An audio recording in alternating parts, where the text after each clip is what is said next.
And it says,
oh, wow. Hey, much love and respect.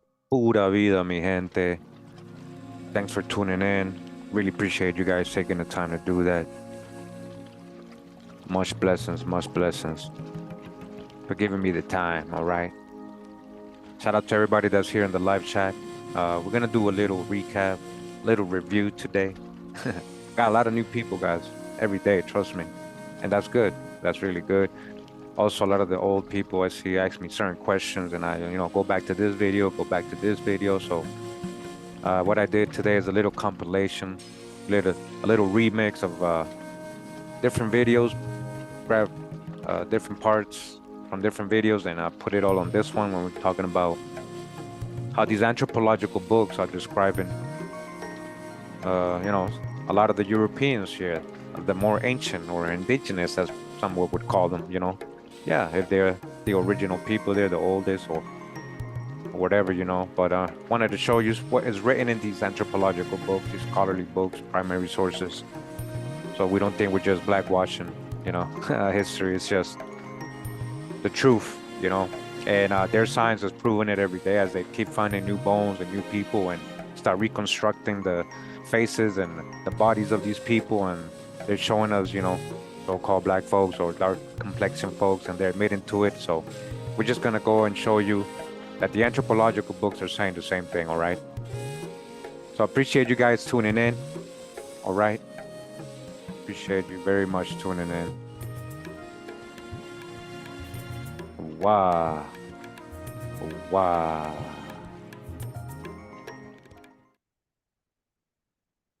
And it says here, The Races of Europe, a Sociological Study. Lowell Institute Lectures by William C. Ripley, PhD, Assistant Professor of Sociology, Massachusetts Institute of Technology, that's MIT.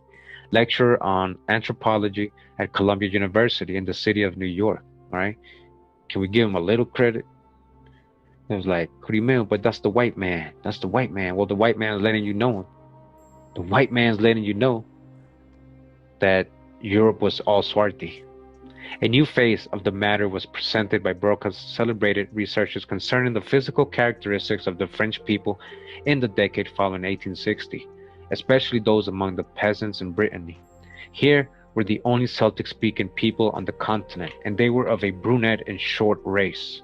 Then in 1865 came the monumental work of Davis Interment, the Crania Britannia, with added proof that a large part of the Celtic-speaking population of the British Isles, particularly the Welsh, were equally short and of a dark complexion. Short and dark. Broca and Beddoe, among anthropologists, at once grasped the situation. They perceived the inconvenience attendant upon the use of the term. Nevertheless, the advocates of the old view of tall blond Celts still counted eminent authority among their number, such as von Baer with his and Roofmeyer. All right, again another source letting us know, right? Dark complexion Europeans. As early as 1868, Durand de Grosse noted that in Aveyron, one of the southern departments lying along the borders of mountainous area, the populations of the region thereabout were strongly differentiated. On the cavernous plains, the people were taller, of light complexion, with blue or grayish blue eyes, and having fine teeth. In the upland areas of the granitic formation, the people were stunned, dark in complexion, with very poor teeth. The hypothesis of an Iberian substratum of population in Britain proved that long before the advent of the Saxons, several distinct physical types coexisted in Roman Britain. One of these, he tells us in the 11th chapter of his Agricola, was the Caledonian, red-haired and tall, that of the Silures in southern Wales, with a dark complexion and curly hair. He also notes the similarity in appearance between the southern Britons and the Gauls, and suggests a Germanic origin for the Caledonians, an Iberian one for the Welsh, and a Gaelic one for the English. This is possibly all that he said upon the subject, never having been in the country.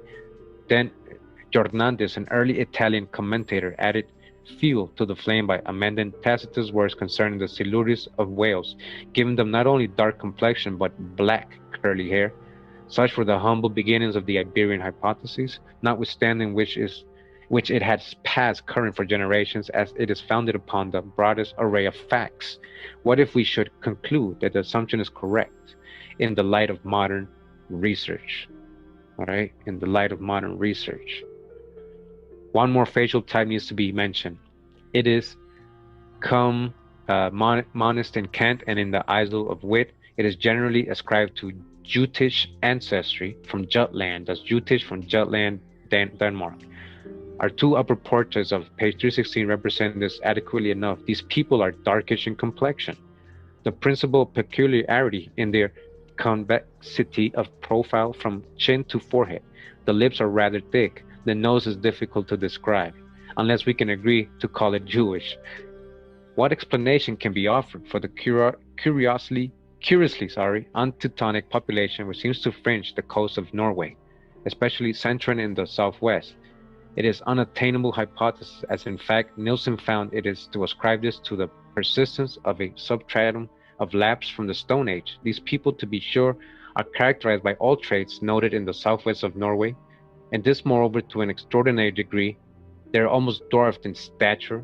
They are dark-haired and swarthy, all right, swarthy, and as our two portals illustrate, they are broad-headed to an extreme. Our second physical type of the Russian Aborigines, all right, now we're talking about the Russian, is the polar extreme from this long-headed red-blonde one. We may follow it in our map of the black tints indicating a prevalent broad-headedness. This is best exemplified at the two extremes of Russia, in the lap of the northwest and the Kalmuk and Kursk hordes of the Caspian steppes. The Samojeds are merely a continuation of the lap type towards Asia along the Arctic. These people correspond closely to what we popularly regard as Mongolian. All right, so listen up.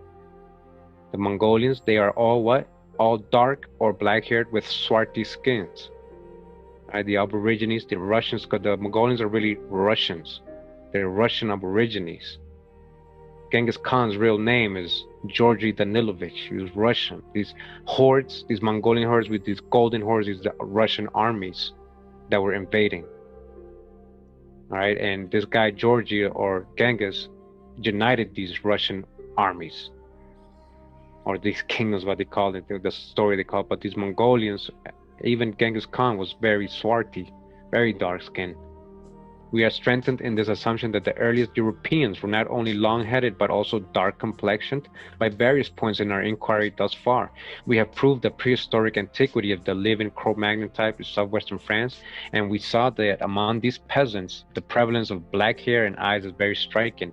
In comparing types in the British Isles, we saw that everything tended to show that the brunette populations of Wales, Ireland, and Scotland constituted the most primitive stratum of population in Britain.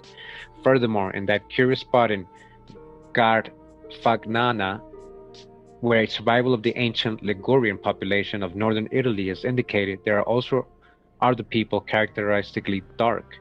Judged therefore either in light of general principles or of local details, it would seem as if this earliest race of Europe must have been very dark. It was Mediterranean in its pigmental affinities and not Scandinavian. All right, and continues on the islands of the Shetlands, and the Orkneys and Hebrides, the case was much the same. Here the Aborigines were often entirely replaced by purely Scandinavian population.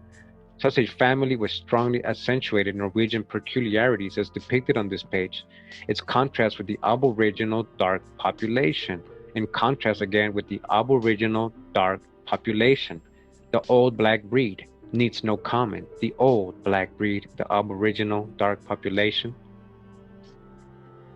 All right, it says here, Fitzner observed the same phenomenon in Alsace, whereas in Britain, a dark population has been overrun by a Teutonic one. So striking was the contrast here that the even ascribes it to real sexual peculiarity. One detail of our map confirms us in this opinion that a primitive dark population in these islands, now mainly of Celtic speech, has been overlaid by a lighter one. Notice the strongly marked island of brunettes just north of London. Two counties, Hertfordshire and Buckinghamshire, are as dark as Wales, and others north of them are nearly as unique. All right, it says the three main physical types in Scotland are well represented by our portraits at page 324. The upper pair, raw-boned and red-headed, is familiar enough, as also the equally tall, heavily built but dark type illustrated in our Moray and Inverness subjects. The middle pair, the little dark men, are representative of probably the oldest element of all in Scotland, who? The little dark man in Scotland. This corresponds closely to Silures of Wales or the small dark Firtbolgs west of Shannon in Ireland. The curly hair shown in both our examples is, I am informed by Dr. Beto, very common among men of this type. All right, so curly little dark men. The presence among the Russian people themselves of a medium stature, dark complexioned and broad-headed majority is acknowledged by all, that this represents the original Slavic stock. Slavic was dark complexion. You're talking about Slavs, slaves started with white. No, you gotta understand there was also dark-skinned Slavs. Originally, the original Slavics were dark complexion. All right, it's certainly the most logical direct inference. It is, in the opinion, tacitly at least accepted by most of the English writers. All right, that's what is accepted by almost all English writers. All right. Direct evidence as to the former coloration of the Slavs is very scanty. The testimony of the old travelers like Ibrahim ibn Jakub as to the black hair and the beards of the Czechs, contrasted with the Saxons deduced by Dr. Beto in favor of a dark Slavic origin, is contested by neitherly. The English Jews seem to also to be slightly lighter than their continental brethren, even despite their presumably greater portion of Sephardim, who are supposed to be peculiarly dark, all right, because the Sephardi Jews of Spain and Portugal, they are dark complexion people. As to the relative red blondness of Oriental Jews, the early observation of Dr. Beto and those of Lagerhams as to the blue eyes and red-brown hair of the Druses of Lebanon, while substantiated by some observers, is controverted by Jacobs and others, perhaps as Dr. Beto suggests, a cross with the blonde Amorites, may count for the phenomenon. At all events, the living Semites are dark enough in type, and all evidence of the sacred books bears out the same theory of an original dark type. Thus, black and hair are commonly synonymous in the early Semitic languages. All right. It says, origin of the Anglo-Saxon race, a study of the settlement of England and the tribal origin of the Old English people, by the late Thomas William Shore. author of a history of Hampshire, etc., honorary secretary, London and Middlesex Archaeological Society, honorary organizing secretary of the Hampshire Field Club and Archaeological Society, edited by his sons T.W. Shore and L.E. Shore. All right, this is from 1906. We're all the way in chapter 6. It says Rugians, Wends, and tribal Slavonic settlers. Now it says here that the name Wends was given by the old Teutonic nations of Germany to those Slavonic tribes who were located in the countries east of the Elbe and south of the Baltic Sea. It isn't the same as the older name used by Ptolemy, who says that the Wendnedae are established along the whole of Wendish Gulf. Tacitus also mentions the Venedi. There can therefore be no doubt that these people were seated on the coast of Mecklenburg and Pomerania before the time of the Anglo-Saxon settlement. That there were some differences in race between the Wends of various tribes is probable from the existence of such large tribes among them as the Wiltzi and the Obodriti, who in time of Charlemagne formed opposite alliances, the former with the Saxons, the latter with the Franks. The Wends who still exist in Lower Saxony are of a dark complexion. They're of a dark complexion and are the same stock as the Sorbs or Serbs of Serbia. They are Slavonic, but many tribes of Slavonic descent are fair in complexion, so many of them are light-skinned. Procopius tells us that those Vandals who were allies of the ancient Goths were remarkable for their tall stature, pale complexion, and blonde hair. It is therefore by no means improbable that the ancient Slavic tribes of the Baltic coast were distinguished by differences in complexion. So they're letting you know that there was different types of Slavic people. There was light-skinned Slavics and dark complexion. Must be more original. The same migratory movement in lesser degree appears to have extended even into England, bringing into our country some Slavonic settlers, probably in alliance with Saxons, Angles, Goths, and other tribes, and some later on in alliance with Danes. The existence of separate large tribes among the Wends is probable evidence of racial differences, and the alternative names they had are probably those by which they were known to themselves and to their neighbors. The remnant at the present time of the dark complexioned Wends of Saxony, who called themselves Sorbs, all right, shows that there must have been some old Wendish tribe of similar complexion from which they are descended, as the country anciently occupied by the Wiltzi included Brandenburg and the district around Berlin.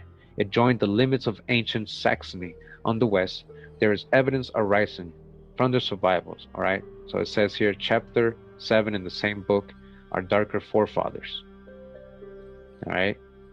One of the facts concerning the color of the hair and eyes of the people in different countries of England at the present time, brought to light by scientific observations, is that there is a higher percentage of people of mixed brown type living in Hertfordshire, Buckinghamshire, Wiltshire, and Dorset than in most other counties, except those in Cornwall and on the old Celtic borders.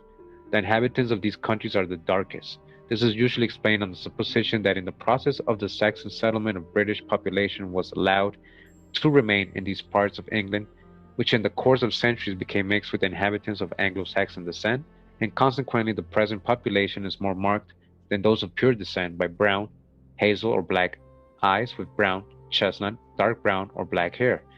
The counties of Hertford and Buckingham have people as dark as Wales. All investigation goes to show that this brunette outcrop is a reality. Bedell found that the area in which there is a larger percentage of brown people in England extends from the River Lee to the Warwickshire Avon. In dealing with the circumstances of the settlement, these ethnological facts must receive consideration. All right. The survival of British population is a possible explanation and the one which appears to be the most natural.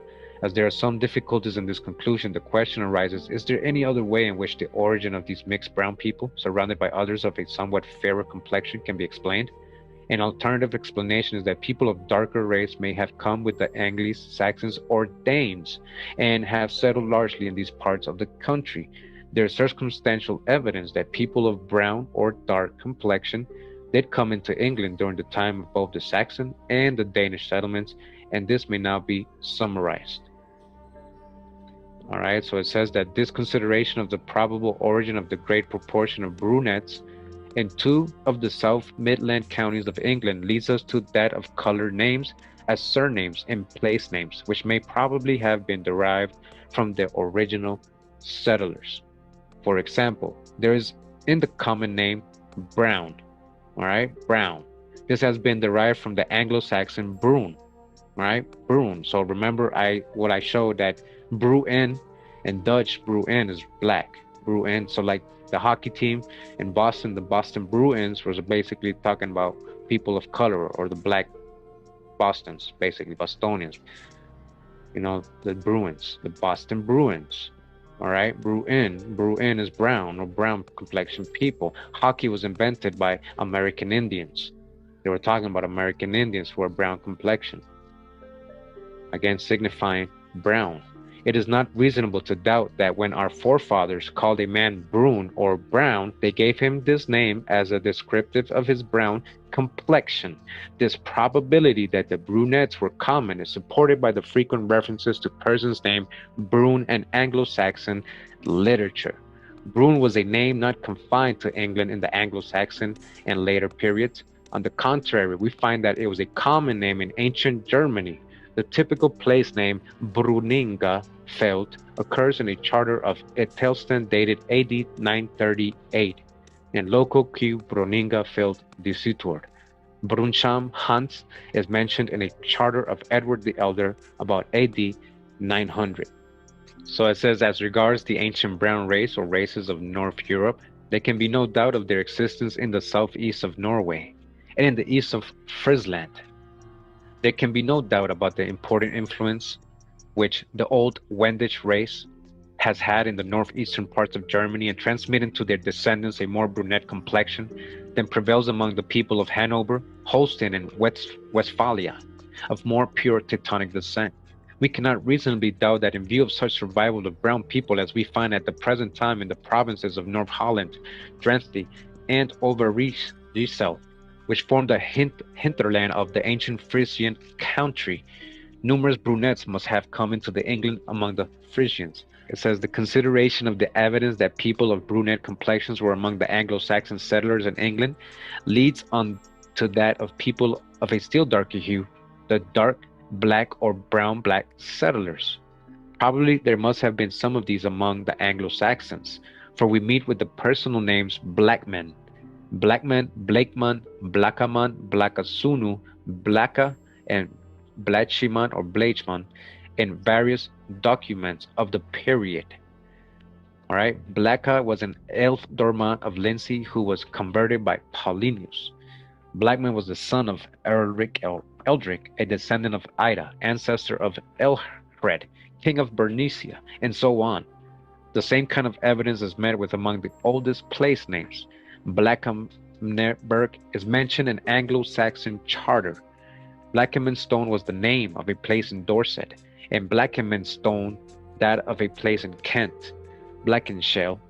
There's another old word used by the Anglo-Saxons to denote black or brown black, the word swart. All right, we know that, the swarthy, right, swart. The personal name Swart or Suart may have been derived from this word. They're saying steward, right, the stewards, Swart, swart, which means black. So this word may be derived from that and may have originally denoted people of a dark brown or black complexion. Some names of this kind are mentioned in the Domesday record of Buckinghamshire and Lincolnshire. These may be of Scandinavian origin, for the economy or nickname Swarthy is found in the northern sagas.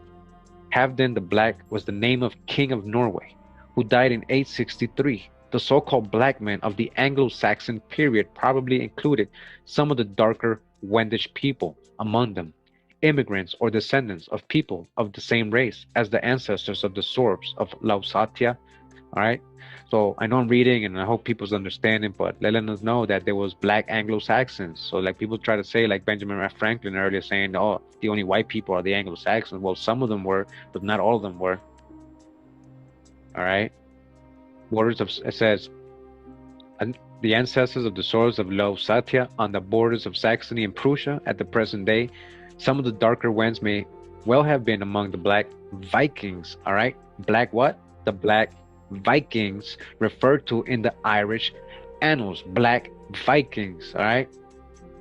Isn't this really Vikings? Because if we break down that letters, those letters, and we separate the V and the I, it becomes six kings.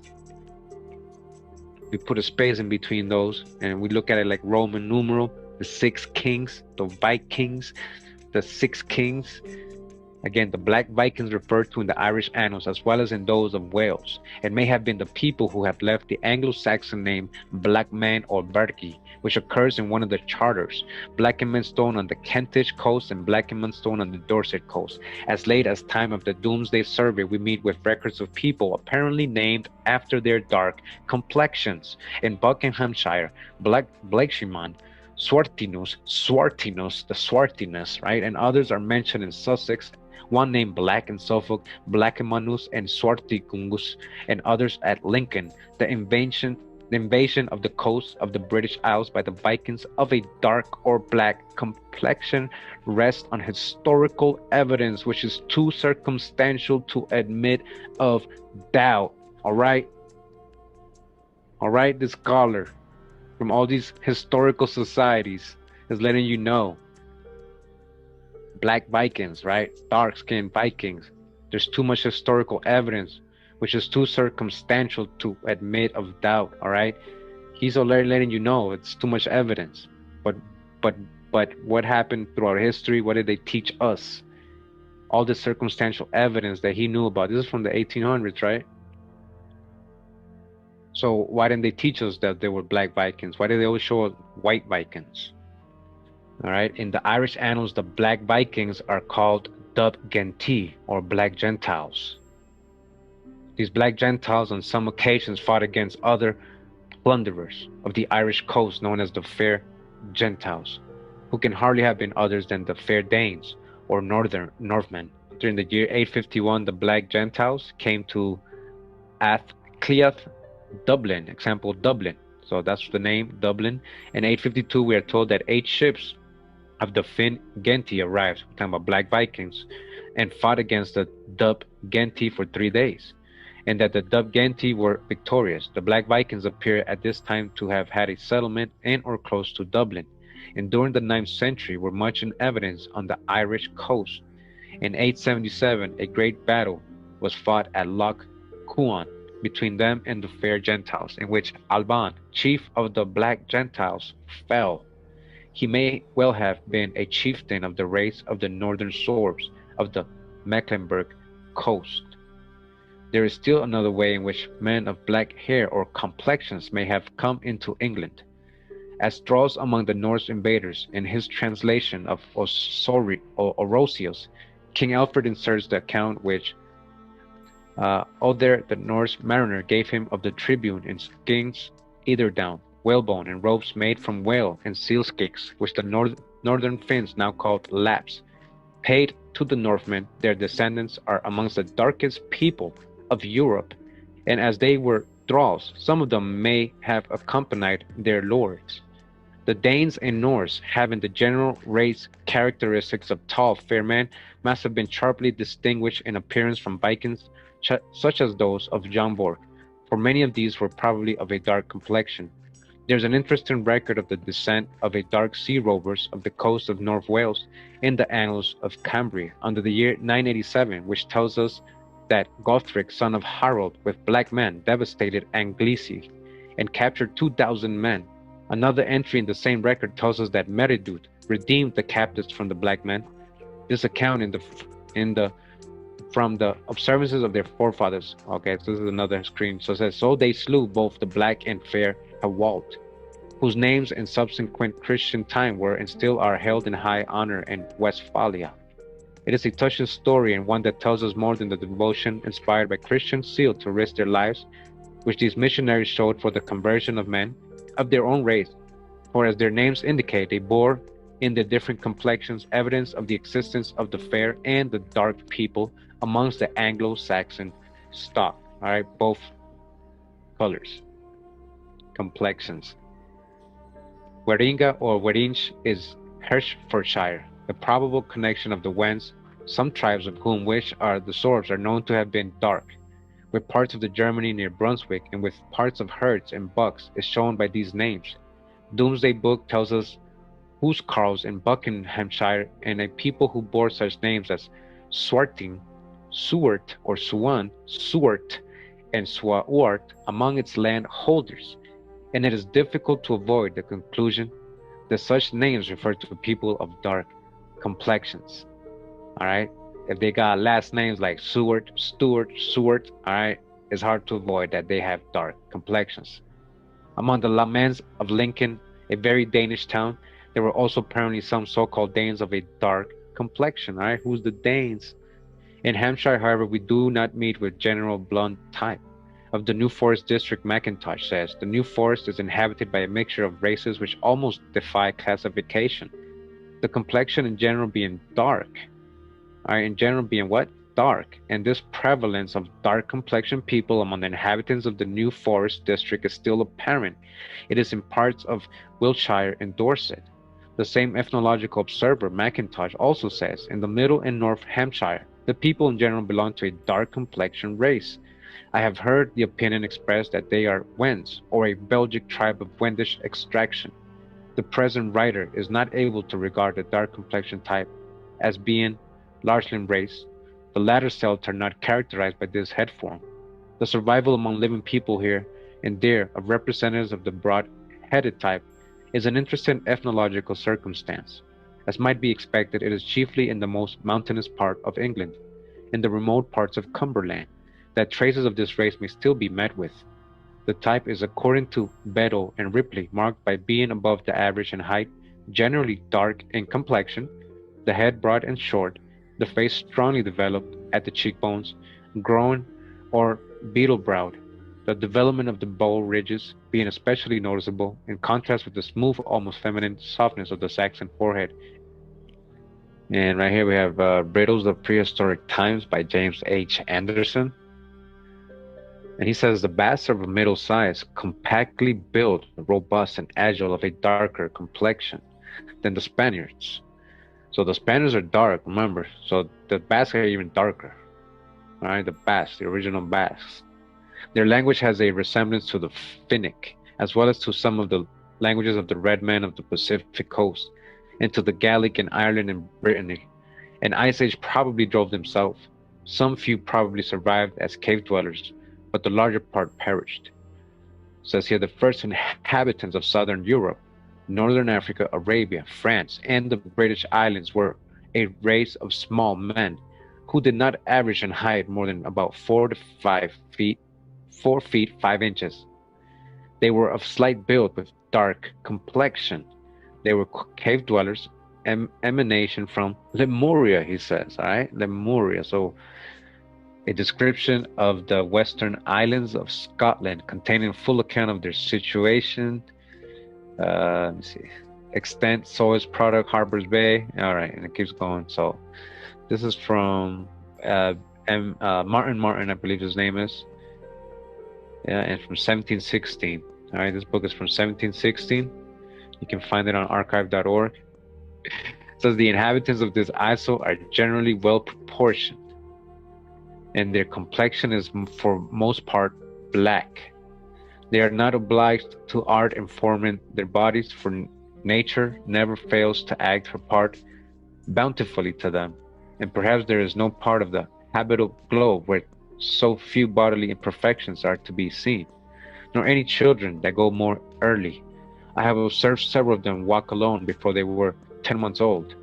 They are bathed all over every morning and evening, some in cold, some in warm water, but the latter is most commonly used, and they wear nothing straight about them. All right, they're talking about inhabitants of Scotland. All right, of most part black. And again, so the same book, a description of the western islands of Scotland, and we're talking about the Isle of Arran, or the island of Arran. It says the inhabitants of this isle are well proportioned, generally brown, and some of black complexion. They enjoy a good state of health and have a genius for all callings or employ. All right, brown or black complexion. In the Isle of Gigay, says the inhabitants are all Protestants. All right, Protestants. Remember that. Protestant. I've been tell you guys when I say Protestants, because a lot of the times I'll be like, oh, we had a shipload of Protestants come from Ireland or whatever, and we just oh, a bunch of white people, right? That's what we're all assuming, and that's what I'm trying to help break that spell. The inhabitants are all Protestants and speak the Irish tongue generally, there being but a few that speak English. They are grave and reserved in their conversation. They are accustomed not to bury on Friday. They are fair or brown in complexion and use the same habit, diet that is made use of the adjacent continent isles. All right. It says about a league further of the south. All right. So this is about the island of Judah. It almost sounds like the island of Judah. Just replace the R with a D. Judah. Says the natives here are very well proportioned, being generally black of complexion and free from bodily imperfections. They speak the Irish language and wear the plaid bonnet as other islanders. All right, the plaid. All right, they made that up. You know, that's that plaid clothing. All right, and what does it say here? Family names from the Irish, Anglo-Saxon, Anglo-Norman, and Scotch, considered in relation to their etymology, with brief remarks of the history and languages, peoples to whom we are indebted for their origin, by Thomas G. Gentry. This is from 1892. Now it says here, Dever, originally Duber, from Dub, which means black. Dub, black. Like Dublin, the city of Dublin is the city of black. Dub, man, a dark complexioned man. Duibur, dub, a dark complexioned man. Deegan. All right. And says here, Deflin, dub, black, lin, marsh, or swamp. Just like moor also means swamp, a wasteland. That's another definition for moor. Just like dub also means a marsh, because you know what? A lot of these dark-skinned people were living along marshes, and it was becoming associated to them as well. So the word meant a lot more than just meaning a wasteland or a marsh. All right. So dub, black, lin, and marsh. So it said dub, Duffy. Duffy is also like dub, pronounced dub or dub or black. Dub, black, an individual, a black person, a black dub.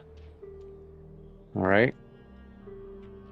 Dougal or Douglas, right? Douglas, right? Douglas from black, dark, glass, green, gray, dark green, dark gray. Dougal. So Douglas means black too. Douglas. Dougal from dub, black, gal, stranger, a black stranger. Dougal from the same roots. All right. So this book is called Ancient and Modern Britons, a retrospect. This is from volume 1. And it says here, Thurman and Davis and Huxley Busk, Virchow, Tubino, and others have proved the existence in Europe of a Neolithic race, small of stature, with long or oval skulls, and accustomed to bury their dead in tombs. Their remains have been found in Belgium and France and Britain, Germany and Denmark, as well as in Spain, but they bear a closer resemblance to the Basques than to any other living people.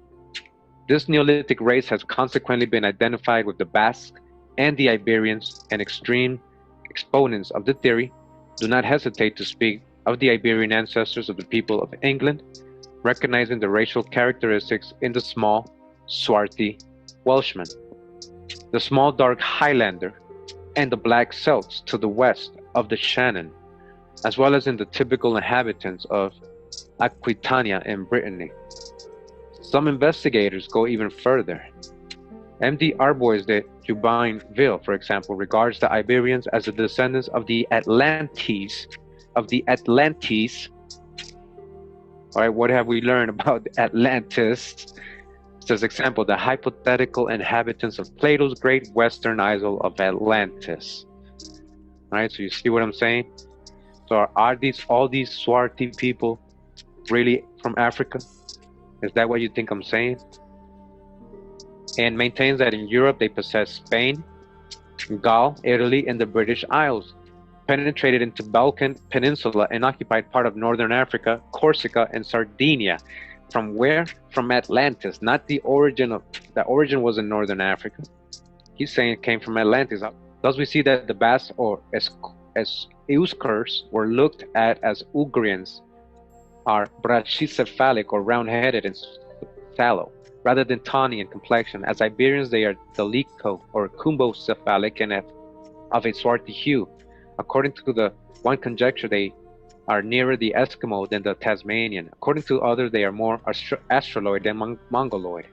The points which they are share in common viewed from either position are their short stature and black hair and eyes. The probability is that the Ugrians were a greatly mixed people, and that they constituted a meeting ground for those two great human families whose qualities they possess in varying degrees. Indeed, so far as nomenclature goes, there is evidence of their hybrid character.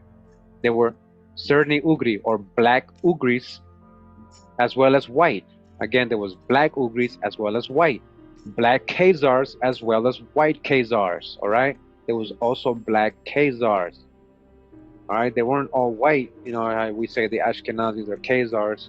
Well, maybe they're from their white Ukrainian ones, you know, or maybe some of them were from the black Khazars too, you know. But again, there were black Khazars and white Khazars, black Bulgarians and white Bulgarians, of all whom belong to this classification of Ungari, Ugri, or ogres. An ogre, a same authority states that Constantine Polygonetius tells us that the Hungarians, by him called Turks, formerly dwelled near the Khazars in a place called Lebedias. Then he says they were not called Turks, but Sabartoisfali.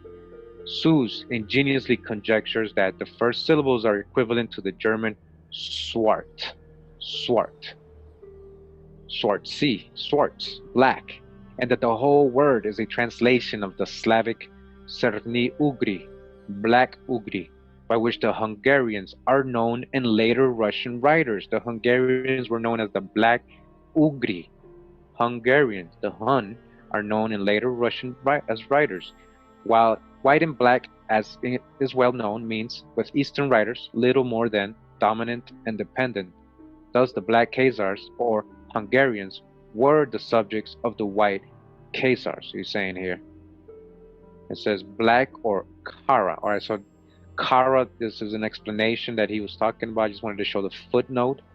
So Kara, Carolina, Kara, much love to Drop. You're breaking this down. Kara means black. Kara, Carolina, Kara. All right, so it says this word is an example of the Ugrian element in Celtic speech. In Gaelic, it is siar or kiar, which is spelled car, car, and cur. In modern Scottish surnames. All right, so all these surnames, he would have letting you know, means black. Okay, all of which are simply kiar or sar. The final A of the slower speaking Mongoloids has dropped off, but the word is the same. It now means swarthy or dark brown rather than black, which signification attaches more distinctly to the word dub. All right, remember dub, and that means black too. Dub, Dublin, right? Dublin, dub is all about swarthiness or people of dark complexion. All right, continuing in the book, it says, but at any rate, the people known as Iberians were spread all over the British Islands, whether indigenous or immigrants, and some of their tribes were known as Damoni and Siluris. This seems to be generally admitted. Physically, they were swarthy of color. All right, they were swarthy of color and curly hair and were bearded like goats. They, or some clans of them, worshipped the gods, and both men and women professed a knowledge of the future. So then the Druids and Druidesses, who had colleges in an island near the coast of Brittany, who professed a knowledge of the future, who the men at least were figured as bearded like goats, and who worshipped the gods, were dark-skinned, curly-haired Iberians of the tribe of the Siluris of the Moni. And this is the Journal of the Anthropological Institute of Great Britain and Ireland, volume 17. from 1888. Long before the Roman conquest, the intrusive Aryan Celt had been intermarrying with the older inhabitants of the country, who doubtless belonged to more than one race, the result being that the so-called Celtic race is an amalgamation, all right, of races different physiologically but dominated by a common moral and intellectual character. The consequence of subjection for a long series of generations to the same conditions of life, it has become a commonplace of ethnology that the so-called Celtic race includes not only the fair complexioned Aryan Celt, but also the black Celt or Iberian with the dark skin, black hair and eyes and small limbs. The subject, however, is much more complex than this simple division would imply. We have seen that under the red Celt are included two distinct varieties. The black Celt is equally irreducible to the single type, while the fact that two types of red and black recur in the same family, my own, for example, not only indicates their long continued intermixture, but suggests the existence of intermediate varieties. All right, but they're letting you know in this book that the Celts also were black, these Celts, right? These Celts, black Celts. In my address to the Archaeological Institute of Salisbury, I have referred to the peculiarities of this district as an ancient ethnical frontier, and to the existence of a small, dark race of people amongst the peasantry at a present time. So the Mediterranean type of Italy and Spain, brachycephalic, short, dark, with black eyes, dark hair. This he thinks is Iberic and ultimately Berber. The Slavonic type, brachycephalic, with a short face, short stumpy nose, and little beard. This is the Turco-Tatar or Ugric type. To this type belong the lower classes of Bavaria in southern Germany, who are brachycephalic and dark, while the upper classes are dorscephalic, tall and fair. The Celts are largely mixed. Some classes are tall and red-haired, others short and dark. The Iranians and Indians originally tall and fair, but much altered by climatic influences. So this book is called Ancient and Modern Britons, a retrospect. This is from volume 1. Perhaps this distinction does not exist, but at any rate, if the small dark Highlander and the black Celt to the west of Shannon be assumed to be the descendants of Iberians, it may fairly be argued that with so much intermixture with fairer races during the last 2,000 years, the stock must now be lighter skinned than then, and its representatives of the first century must have been actually as black as Negroes. As a matter of fact, Pliny characterizes their complexion as Ethiopian, that is, as black as an Ethiopian. And it may be that the curliness of their hair was of the same nature as a Negro also.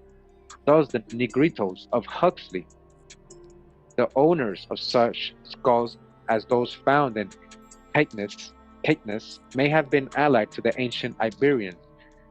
The wild tribes of Ireland were black men. It's hinted by the fact that a wild Irishman is Gaelic, a black Irishman, Dub Irenach. All right? A black Irishman is a wild Irishman, they're saying here. Dub Irenach. And it says, according when one looks again into the Gaelic dictionary, one finds the Gorman is wood. Plainly, therefore, a man who is titled Gorm is wood-stained or wood-stained man. Now, although it's the Gaelic of Scotland, a Negro is known as Duin Dub, a black man. He is known in the Gaelic of Ireland as Duin Gorm, a blue-green or wood-stained man. And while in the Scottish Highlands, the adjective glass is used to signify both swarthy and green, in Wales it has the meaning of green and blue. And in the latter country, the Gaelic Gorm, here spelled Gorm, is equivalent to brown. What possible explanation for all these apparent confusions of terms can there be except the patent one that a brown-skinned man and a wood-colored man were one and the same? Wood-colored wood, mahogany, copper-colored mahogany, wood. These sketches are the presentment of what in all conscious is savage people, the Ma'atei or marsh folk against whom Severus fought were Caldoni, nicknamed Picts, known as Moors or black men, alright, meaning their skin, of the race of Damuni, who had curly hair, which may mean Siablaka, and swarthy skins, which they tattooed with their family totems. They wore nothing except their weapons, like Zulus or any other dark-skinned savages. They smeared their faces with the blood of their foes. If they, the Demoni, were not Norwegians, and the latter Danes, but the typical Dane of today is not a black-haired man, quite the reverse. And dub means black without any word of hair. All right, dub means black. It doesn't have nothing to do nothing with hair. They're letting you know, it has nothing to do with hair because they try to say, well, they mean people with black hair. No, they mean people with black complexion. These two sections of invaders were also known as Finn Genti and Dub Genti, white Gentiles and black Gentiles. And as according to Armstrong, Fionn Lugly Neg and Dub Lugly Neg, white and black Lugliners. All right, so these clans and these people have different complexions, white and dark skin types of these people. All right, complexion. And they're actually, or the Scandinavians, basically it says, and black Luckliners or Scandinavians. And in the wars of the Gadhil and the Gaels and Gauls, the Danari, Dan, are styled black Danars or black Danes, about a very high percentage of mixture with Danites here. All right. In none of these terms is there any hint that the color of the hair is indicated, but the expression used by Saint Bergen in speaking of the Norwegians leaves no room for doubt. He calls them the Gentiles of pure color. The Danes then were not of pure color, they were dub or black as any rate, let us suppose, as the Black Huns, who were of a dark complexion, almost black. What may be called genealogical evidence of the existence of black-skinned races existing in Scotland within historic times has already been adduced in considering the Moors, and it is difficult to decide whether the example given out to be styled Picts, so-called, or Danes. They're saying, should we be calling them Moors or Picts or Danes?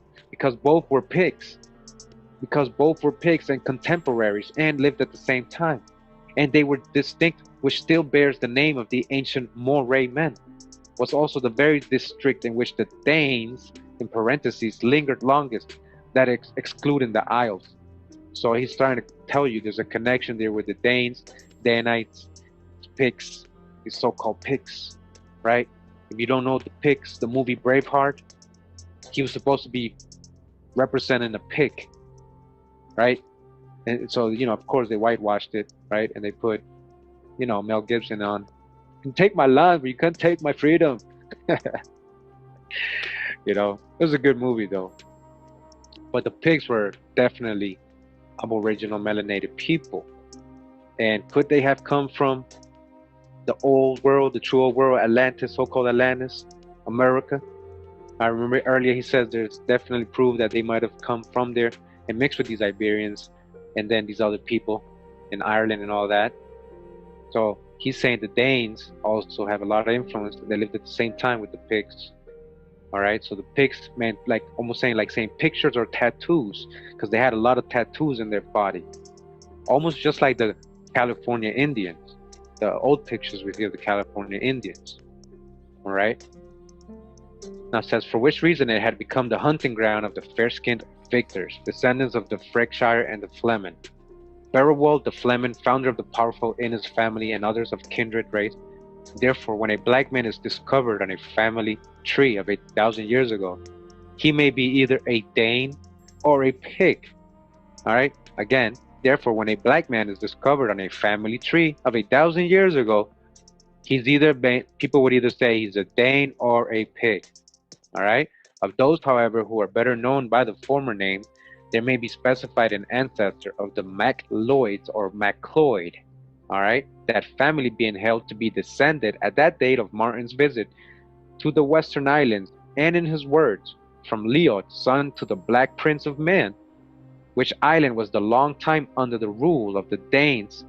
The father of this Leod was, in all probability, Olaf's Swarthy, or Olaf the Swarthy, mentioned in the Flateian manuscript, who was king of Man during the 13th century. All right, a certain branch of the Campbells has also a similar lineage. Who? The Macloids, Lloyd, they come from Swarthy people, and also who? The Campbells. The Campbells, right? Familiar surname. So I got this book right here. It's called Anacalypsis. I've read from this book a lot. Um, and in my ancient or untold truth of ancient America and my Hebrew videos, a lot of good information in this book. This guy gets really deep. Again, it's called Anacalypsis, an attempt to draw aside the veil of the Saitic Isis, or the inquiry into the origin of languages, nations, and religions by Godfrey Higgins, Esquire. All right, this is from volume 1.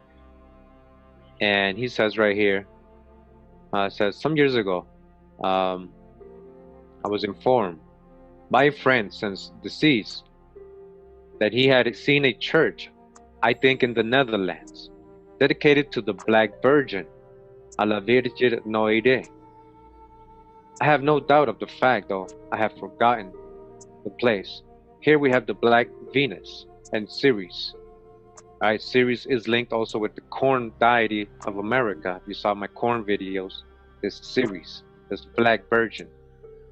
Alright, the corn mother, actually. Same thing. They were the nourishment, the corn mother. A lot of it, that whole Mary and all that, is coming out of that too as well. And again, they're telling us here that we have the Black Venus and Ceres to make this, the thing complete. We want nothing but a church dedicated to the Black Savior. And if we cannot show this, there is scarcely a church in Italy where a Black Bambino may not be seen, which comes very near it, a Black Bambino. If Pausanias had told us that the infant Jupiter, which he found in Arcadia, had been black, we should have had all required, for he had before told us that Jupiter had the title of Savior, and Statius tells us he was black. All right, Jupiter was what? Black. Jupiter, the god Jupiter? Who's Jupiter? AKA Toph. This Black Savior. Their Savior, right? Zeus, Black Bambino. Either way, they're letting us know these Black Bambinos can be seen everywhere. And even their gods are so-called black. It says, I believe that all the Black Bambinos of Italy are Negroes, not merely blacks. This admitted, it would prove the very early date of their entrance into Italy. Dr. Pritchard has successfully proved that the blackness of the skin is not caused by heat alone. It's not just because they got a tan, that the Negro is to be found in cold as well as hot climates, and that the change, which in various instances has taken place in his complexion, is to be ascribed more to civilization than to climate. All right? It's not about, oh, because you live near the equator that you're dark. They're letting you know that right here. Because the Negro is to be found in cold as well as hot climates. All right? It's to be ascribed more to civilization than to climate. This perfectly agrees with the observation of Mr. Crawford, that man is found improved and rich and farinaceous, but stationary in desert districts. Civilization was the effect of the former, barbarism of the latter. All right, and well, if we follow civilization, we know that a big thing of civilization was agriculture, people being able to settle down and massively produce food instead of just hunting all the time and following, so this was with corn. Corn helped civilize people, and most of these cities, ancient cities in America, was corn. The mound builders, in Mexico, Peru, it was corn. And then they had their other foods, but corn was the main staple. It says, it cannot reasonably be doubted that a race of Negroes had formerly preeminence in India. These were the inhabitants of India in the time of the curly-headed Buddha, who was succeeded after 2160 or 2160 years by the long-haired Krishna, one an incarnation of the solar god in Taurus, the other in Aries. Thus I count for the Negro Buddha and for the handsome, though black, Krishna. All right, all their deities are represented as so-called black people or Negro people, their features, their hair, especially Buddha, and they know this. All right, those are little corn rolls or little like when they separate the hair, the locks, the little locks, right, on top of the hair of the Buddha. And somebody told me yesterday, left a comment and said, "Hey, sounds like Prince Maya from the Ramayana." He says, "I believe it's the same person as Buddha, and it's most likely, maybe it is." We're gonna dig on that. In aid of this theory, a reconsideration of the foregone pages will show that we have found the black complexion or something relating to it, whether we have approached to the origin of the nations, the alma mater, the goddess Multima Mia, the founders of the oracles, the Memons or first idols were always black. Venus, Juno, Jupiter, Apollo, Bacchus, Hercules, Astaroth, Adonis, Horus, Apis, Osiris, Ammon. In short, all the wood and stone deities were black. The images remained as they were first made in very remote times. They were not susceptible of any improvement, and when for any reason they required renewal, they were generally made exactly after the former sacred pattern. I once saw a man repainting a black god on a house side in Italy. Says Mr. Franklin makes an observation which is new to me, that the ancient Etrurians had the countenances of Negroes, the same as the images of Buddha in India. This is very striking when compared with the proofs which I have given in my Celtic Druid chapter 2 section, all right? He's convinced. So this book is called Ancient and Modern Britons, a retrospect. This is from volume 1. Pennant speaks of Sir Colin, ancestor of the Breadballing line, the famous Knights of Rhodes, surnamed from his complexion and from his travels dubbed Na Rome or Black Colin of Rome. And in a manuscript history of the Campbells, written about 1827, the author says that Brick Deirin, dubbed Loch Oin, the Black Knight, or Loch was the name then used by the Highlanders in mentioning the chief of the Duin, Campbell, who or their followers were probably the swarthy men from Lorne, introduced in one of the legends. The swarthy men from Lorne. They must have been laterally displaced by a totally different race, as that member of the clan, whom I have just quoted, states that the Campbells nowadays boast of their yellow hair. All right? So what is he telling you right there? They must have been displaced. Why is he saying that? Why is this author from this book, right, saying, yo, these people must have been displaced? Why? By a totally different race. Because the members of that clan now, they happily boast of their yellow hair. They don't, describe the old, people that were being called, by this name and this clan. All right? Do you have those names on your surname? Are you the one that got replaced? Now it says here, the Danes then were like the Moors, black. So the Danes were like the Moors. They weren't the Moors. They were like the Moors, black. Meaning they were dark skinned, just like anybody being referenced Moor, black. Like them too, they were Picts. As more than one eminent writer has proved, the title of Gorm, wood-stained, is not confined to Highland genealogies. It was the actual name of a grim old pagan Dane who ruled over Denmark in the earlier part of the 10th century, and the word survived lately in that province of the Black Gentiles, Northumberland, where it bore the significance of to smear, to dub. So also were the Picts known as such, at home on sea as well as on land, like the Danes.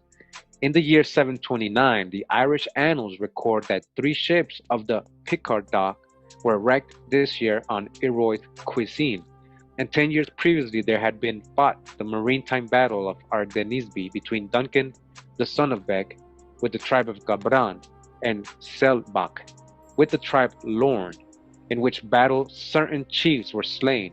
Whether as Danes or as Picts, they were a swarthy, piratical race, race.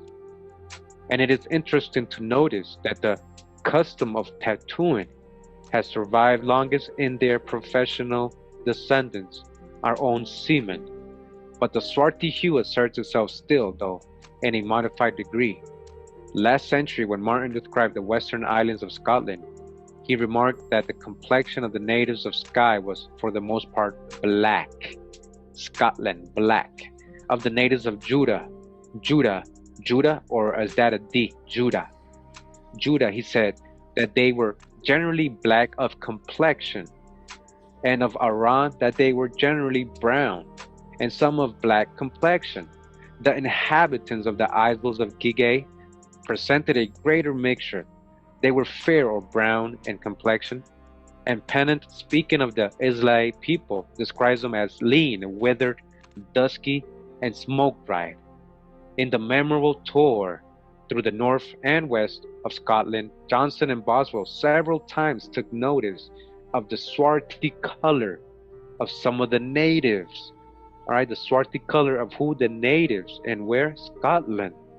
And there says, whether we look therefore at the Danes of history or at the people who today have the best claim to be regarded as their descendants, we see before us men of skin,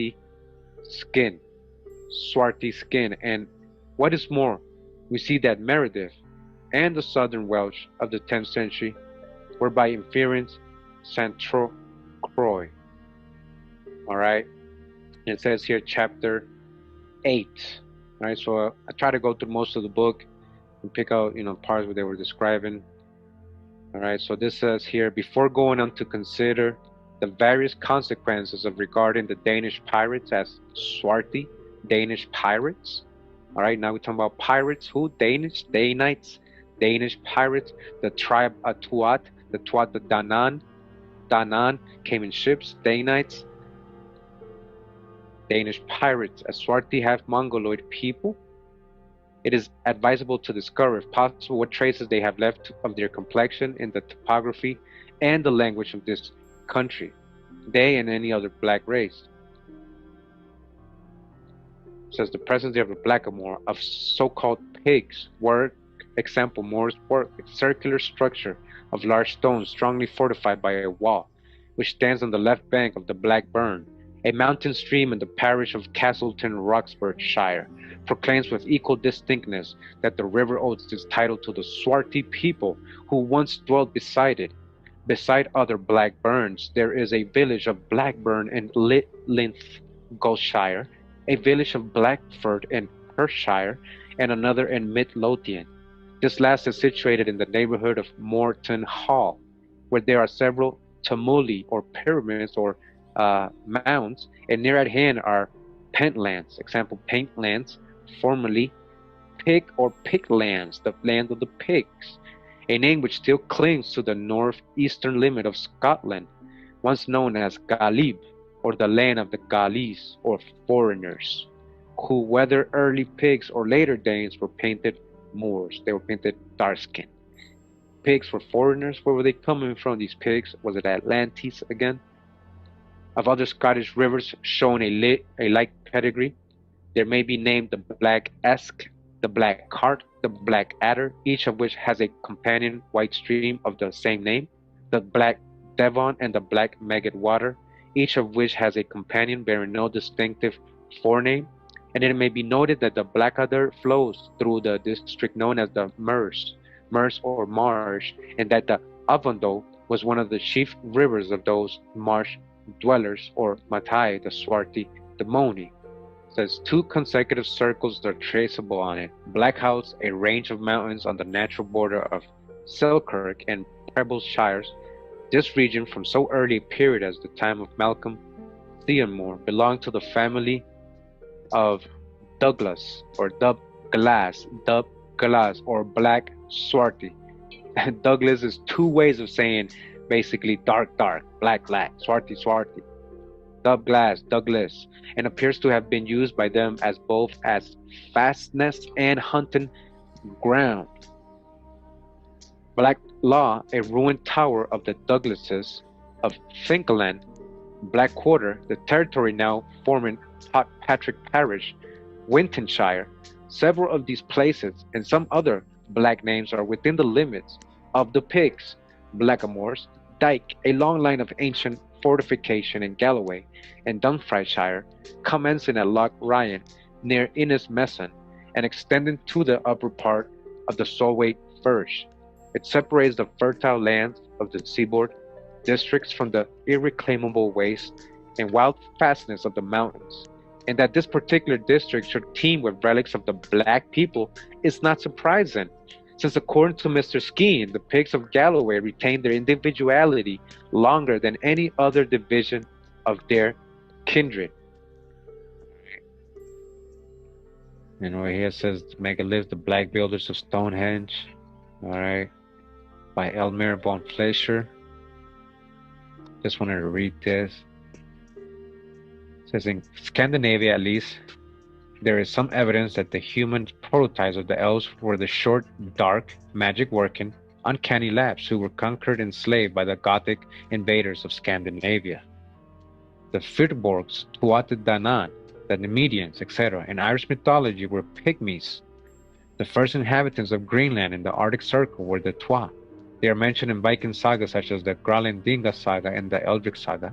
Eric the Red found the Twa when he arrived in Greenland. They also inhabited northern Canada and parts of the Newfoundland and Massachusetts.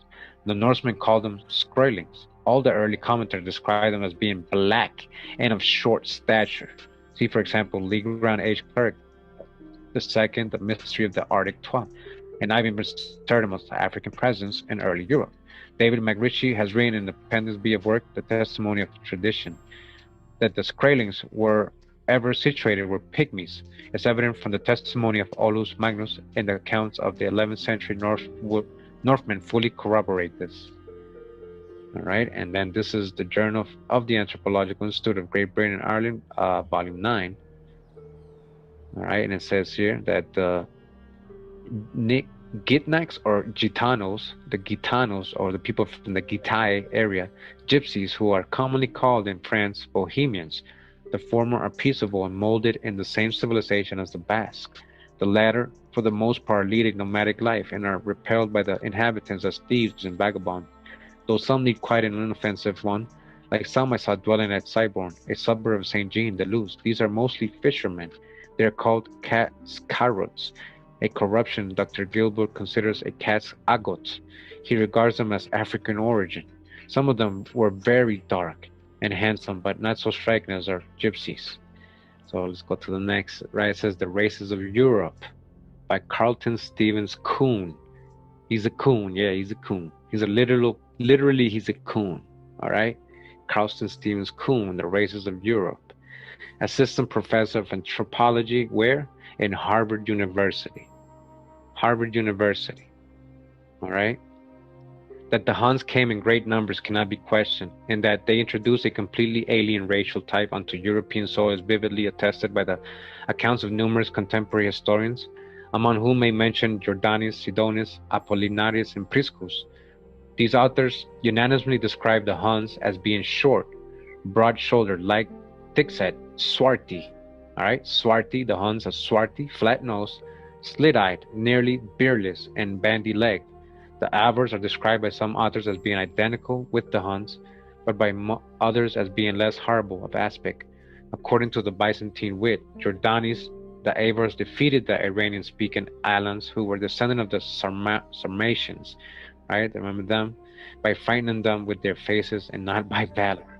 All right, now I'm reading from this book. It's called The Proceedings of the Royal Irish Academy, 2nd Series, Volume 2, Polite Literature and Antiques, Dublin. This is published from the years 1879-1888. It says here, I'm on page 47 of this book. Bring you right here. It says, now at 2 primitive Irish races, which he designates as Firbolg and Celt. He has given typical figures. One of these, the Firbolg cranium, will in all probability correspond with the remarkable dolichocephalic skull that I have described. These long-headed, black-visaged, dark-haired, swarthy aboriginals, swarthy, black-haired, black-visaged, swarthy aboriginals possess skulls that are principally characterized by their extreme length from before backwards, or what is technically termed the antero-posterior diameter and the flatness of their sides. All right, again, swarthy aboriginals. He says, in addition, now we find similar conditions of heads still existent among the modern inhabitants of this country, particularly beyond the Shannon, where the darker fur-bulked race, even a darker race than these swarthy aboriginals, may still be traced as distinct from the more globular-headed, light-eyed, fair-haired Celtic people who lived to the northeast of that river. I'm on page 53 of this book now, and I go down here to this paragraph, and it says, the most probable explanation appears to be that it was the result of one of those piratical descents or invasions of the Irish coast made by robber Vikings, Danars, or Black Danes. Black Danes, again, Black Dane, Danish, Black Norsemen, Black Vikings, Black Danes, Black Vikings, the six kings, Vikings VI, six kings, the six Danish kings, Danites, and their ferocious allies from the islands of Scotland, which were so common in the 9th and 10th centuries. These invasions took place subsequent to and were altogether different from the Scandinavian settlements in Ireland of Lachlands or Azure Gentiles, who are described in the chronicles of the time by their distinctive feature of being a white or fair-haired race. All right, so different from the Black Danes. Called Ancient and Modern Britons, a retrospect, volume 1. Says the popular tales of the West Highlands are full of dark-skinned people, whose deeds are often recited by people half unconscious of the fact that they too are anything but white. They're anything but white. In the tale of the shifty lad, there is the Gadaichi, dove of a Chaloini, who is perhaps identical with the black robber and Gadaichi dove of the Bara fisherman's story. Two tawny women figure in the tale of the soldier, and the widow's son is variously described as a slender dark lad, a black lad, and a black rough-skinned lad, while Ian, the soldier's son, encounters a black fisherman who lives in an island cave. The song of the yellow mullet turch mentions the three sons of the dusky black king, Tuin, and also introduces the Kara, Dub, dusky black, prince of Lumhan, and the Gruagag, who figures in the Lady of the Great Bull, is of brown complexion. The king of Eospaindi, who is a prominent figure in the story of Conal Gulban, is a slender black man. In one version and in another, lean bone, savage and swarthy. The black warrior Mordu, that is, Black Moor, Maro, Moray, or Moor, has already been spoken of. All right, this is the book, The Scottish Nation, or the Surnames, Families, Literature, Honors, and Biographical History of the People of Scotland by William Anderson. This is volume 2, 1863. I'm on page 71 of this book, and it says here, Duff, a surname adopted from the Celtic, in which language the word means black. All right, Duff means black. Sebald, in his History of Fife, says that as Niger and Rufus were names of families amongst the Romans, from the color and complexion of men, so it seems Duff was from the swarthy and black color of those of the tribe or clan of Macduff. All right, swarthy, black, tribes, Macduff, Duff. Called Ancient and Modern Britons, a retrospect, volume 1. And Mr. Campbell further states, in remarking upon British traditions, that a great black giant with a club appears in many Gaelic and Breton tales. And in the same chapter, he also speaks of the Nigian, Dubin, Nalinik, Litik, or black girl of the clouds, as well as of a certain bald swarthy youths. In addition to these, there is in the tale translated the sharp gray sheep, a bald black-skinned girl introduced, the hero of the Lady of Osgard, Brown Osgard of the Alba, and a big black girl who figures in an anecdote suggested by the song of the Smithy, complete my tale of West Highland specimens. Thus the legends and the history of the Scottish Highlands are both witnesses to the existence of purely black people. The Welsh traditions bear a similar testimony.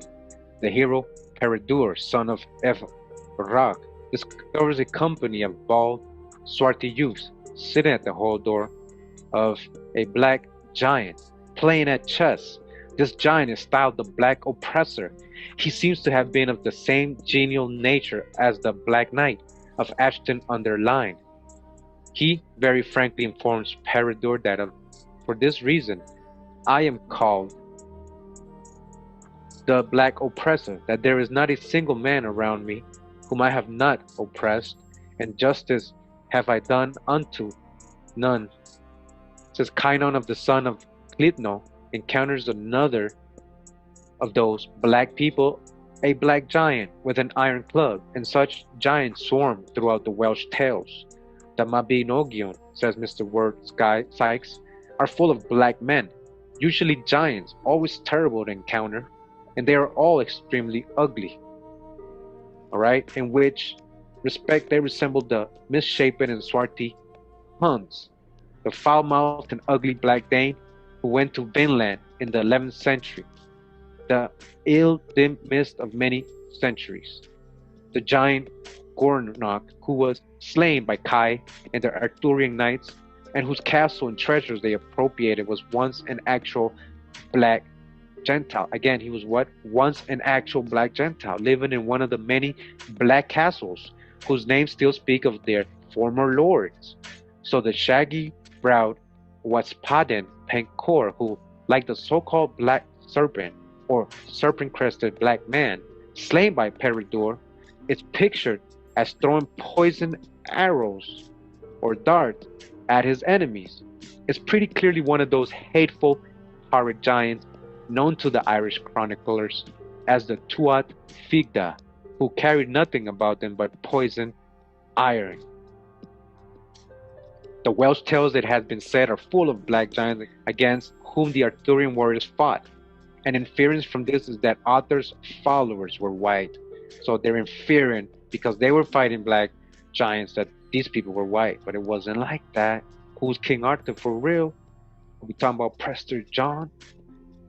Or what are we talking about when he got 12? The round table, right? 12, King Arthur, and 12 of his soldiers or disciples. Hint, hint, because of the black, it says here, because of the blackness of their foes would not have been particularized had they been of the same hue themselves. Now, the author of history is said to have been himself of swarthy. Again, what? The Arthur of history, the real King Arthur of history, is said to have been himself of swarthy, Silurian blood. Arthur, the historic one, was swarthy Silurian. But the Arthur of romance has never been wholly identified with him. All right, so the one they made up has nothing to do with the real swarthy Silurian King Arthur. And indeed, he is altogether difficult to localize in time and place. All right, they hiding them in the timelines. All right, who was Prester John? I'm going to read from this book. It's called Phases of Irish History by Eoin MacNeill, Professor of Ancient Irish History in the National University of Ireland from 1920. Page 62, Pre-Celtic Inhabitants of Ireland, says, so far as the Iberian theory is not mere vacuum filling, it appears to rest on a single passage of Tacitus. He is describing the Silures, a British people whose territory was in the south of Wales, and who offered a very fierce resistance to the Romans.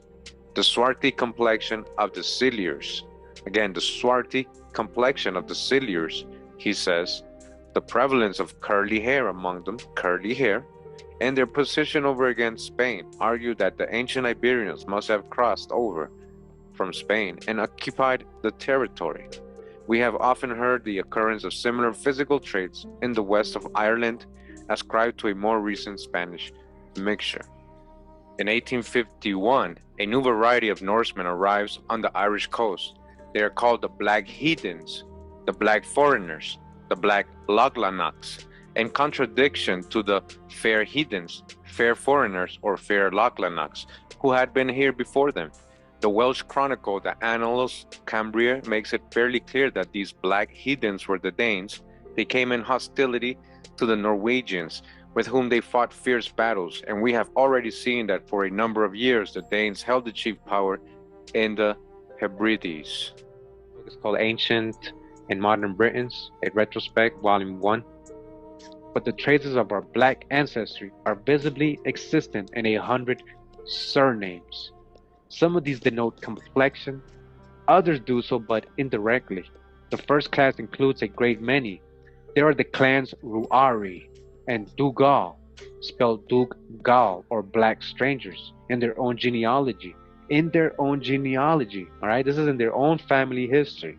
There are all varieties of dub, black, such as Duff, Dow, Macduff, and others. There are Dons, Cars, and Darks, which their equivalent Duns, Browns, Grays, and Blacks. All these are color names showing a black or tawny ancestor, showing a black or tawny ancestor, not your slave master. It's not your slave master. You got to make sure that was your slave master. And that's how your family got the surname. That's what I'm trying to say. So also is the name of Douglas or Douglas, literally black swarthy, and that of Murray, with his kindred forms of Moor, but these only were the original name, did not signify the Moravia, whether in Latin or in Gaelic, the Moravia. It's called The Place of the Welsh in the History of Britain by, again, Professor Boyd Dawkins, Honorary Fellow of the Jesus College, Oxford, reprinted by the Manchester Examiner. This is from 1889. It says here, the place of the Welsh in the history of Britain. Again, ancestry of the small dark Welsh, the small dark Welsh. So it says here, part 2, the small dark Welsh. The Welsh, as their name implies, are simply the inhabitants of Britain, strangers to the English invaders. It would be absurd to expect that the rude warriors who pushed the inhabitants of Roman Britain before them to the west, into Wales, Cumbria, and the West Wales, Devon, and Cornwall, would have drawn any subtle ethnological distinctions to the destroyers of the Roman Empire. Their foes in Britain were Brit Welsh, and in Gaul, Gaul Welsh, under which heads were included without any distinction the races which they conquered. It is clear, however, from the pages of Caesar and Tacitus that at the time of the Roman conquest there were at least 2 distinct peoples in Britain: the tall, fair-haired, blue-eyed Celt, identical with the Gaelic tribes, and the dark-complexioned, wavy-haired South Welshmen, Silures. All right, again, 2 types of people. All right, 2 types of Welsh people. He named fair-haired, blue-eyed. That doesn't mean pale. Fair-haired, light-haired, blue-eyed Celt. That doesn't mean they were white, pale-skinned white people. Identical with the Gaelic tribes, and the dark-complexioned, wavy-haired South Welshmen. So dark complexion, they actually talk about skin here. They didn't say skin anything here. Pay attention to that. That's all right. So wavy-haired South Welshmen, the Silures as they were called, who are compared by Tacitus to the Iberi of Spain.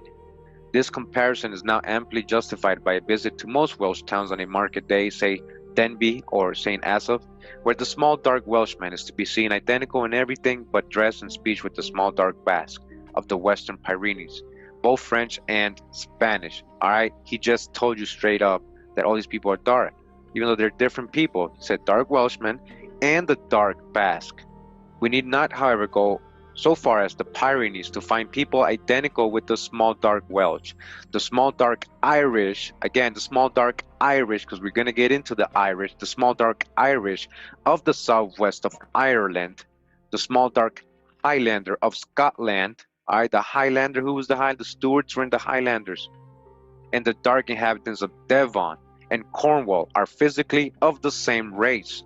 The recent researches of Beddoe prove also that the small dark Yorkshireman and Derbyshireman are of the same small dark stock. All right, all these dark, swarthy, dark, so-called black Europeans. These are not African. Nobody's talking about Africans, though. You got to prove that. Iberians all didn't just come from Africa. Continuing, it says, on the continent we find this same race still in Brittany and in various districts in the valley of the Lorry, as it is clearly proved by Dr. Broca's maps, until at last we come to the Basque of the Pyrenees and the small dark population of Spain. Spain, all right? Population of Spain.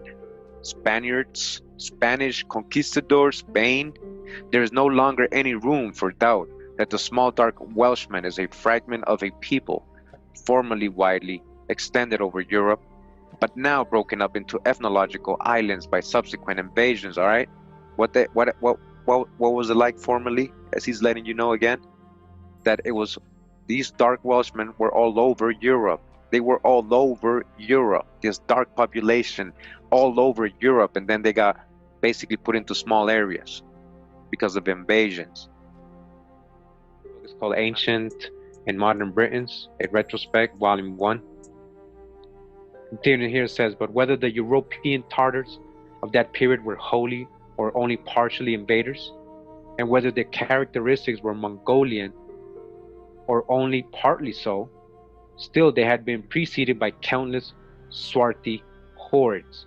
Countless swarthy hordes. These are the Russian aboriginals. These hordes are saying Russian soldiers, Russian aborigines, that kindred people as to be found in the Austrian Ishmaelites. The Austrian Ishmaelites, Austria of the 12th century, and their predecessors, the Atsincan of the 11th. There can be little doubt, as clearly were there akin to the black-skinned jugglers and minstrels of the medieval story, who at the time were living in England. Earlier still in the 8th century, we see the same stock in the Huns, the Bulgarians, the pagans of Saxony, whom Charlemagne, after many fierce insurrections, overcame. Of such kindred were the heathen against whom he fought in Spain and southern France. Such were the Saracens and pagans that swarmed around his knights at Roncesvalles, and in the half-historic, half-romantic song that tells the battle, the lines, when Roland sees the cursed heathen folk, as black as ink, all black except their teeth.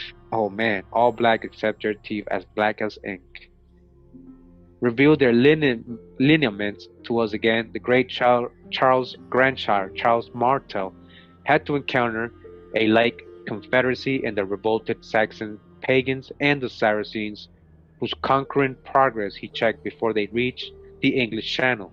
Earlier yet in the 5th century, 300,000 of their tawny corpses lay on the plain beside Chalon-sur-Marne, a portion only at Attila's great host. And farther back in time, this whether accidentally in the persons of Caesar's Numidian archers, or as Chuni, Sarmatians, and Tartar Agathyrsi, dwelling in the vaguely defined regions of Scythia, those swarthy and kindred nations inhabited Europe.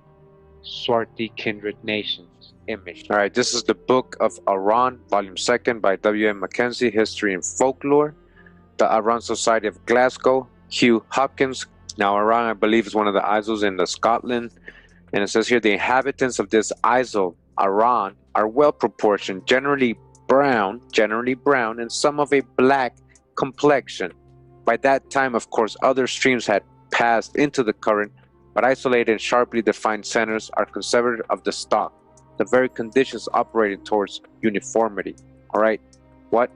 Brown, generally brown, and some of what? Black complexion. In the same book down here is talking about the Danes again. It says later a distinction appears between Fingal, white strangers, or Norsemen, and Dutch-Gaul or black strangers, the Danes, black strangers, the Danes. So we're all the way in page 58 of this book, and it says here, we now turn to consider the planting of some left-hand stewards in Aran.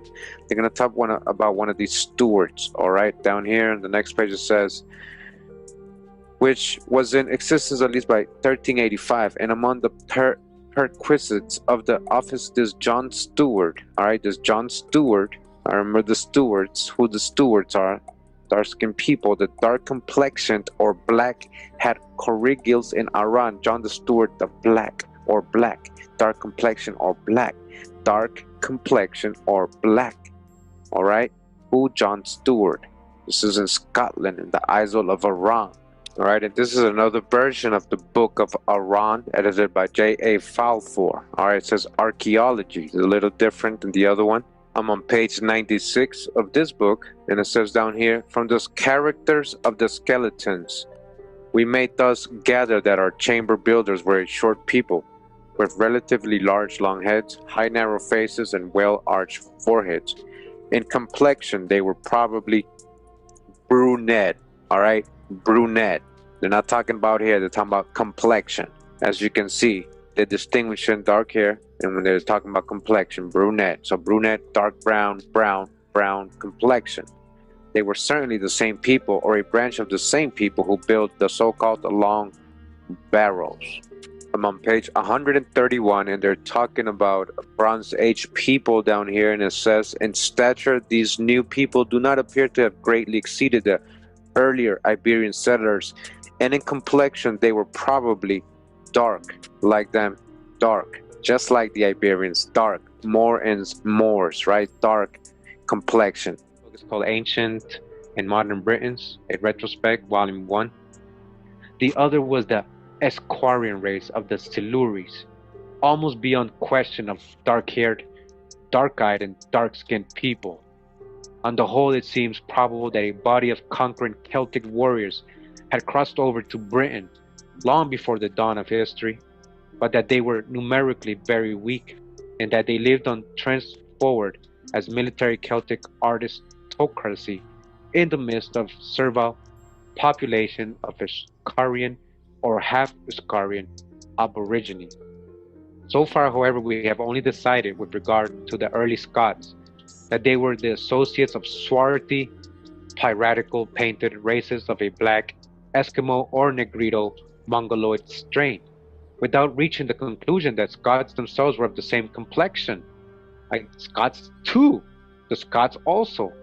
But this seems to be distinctly pointed out by Gildas when he chronicles the arrival of duskish swarm of vermin, of hideous or crew of Scots and pigs, somewhat different in manners, but all alike thirsting after blood. The indifferent translation which I have quoted from does not enable us to see those invaders as clearly as we might, but another version is more exact.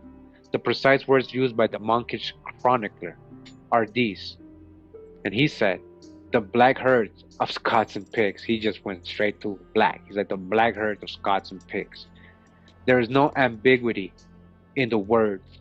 Now remember, I just want to remind everybody, you see these footnotes and these numbers. This book has very scholarly footnotes. You can double check all he's saying. There is no ambiguity in the words. The writer himself, it is almost certain a white man was recording an event that had happened only 2 centuries before his time.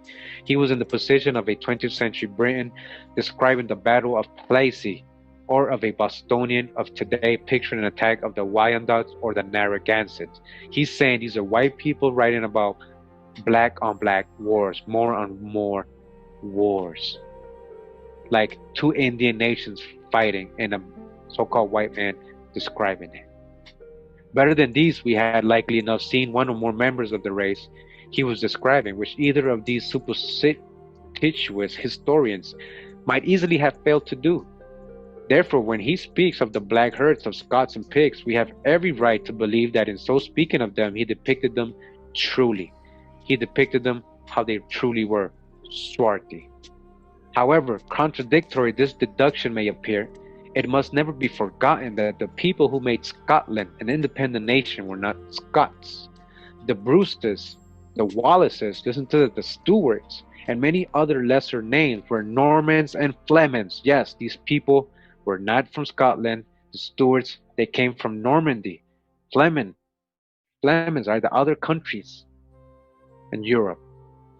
That is their origin, but they were also melanated families. It is true they identified themselves with either the earlier races and readily assumed the name and some of the ideas of their adopted country. For men are very chameleons in their aptitude for taking on local color, but they were not Scots. The rank and file of their followers may have been Scottish. Some of the leaders were so, for example, the good Sir James, the most loyal of the Bruce knighthood, but he came of a race that boasted its ancient aboriginal blood and that bore a surname which signified the black man. Alright, so he's talking about Stuart, the Stuart, Swarthy, the Stuart, the Swart.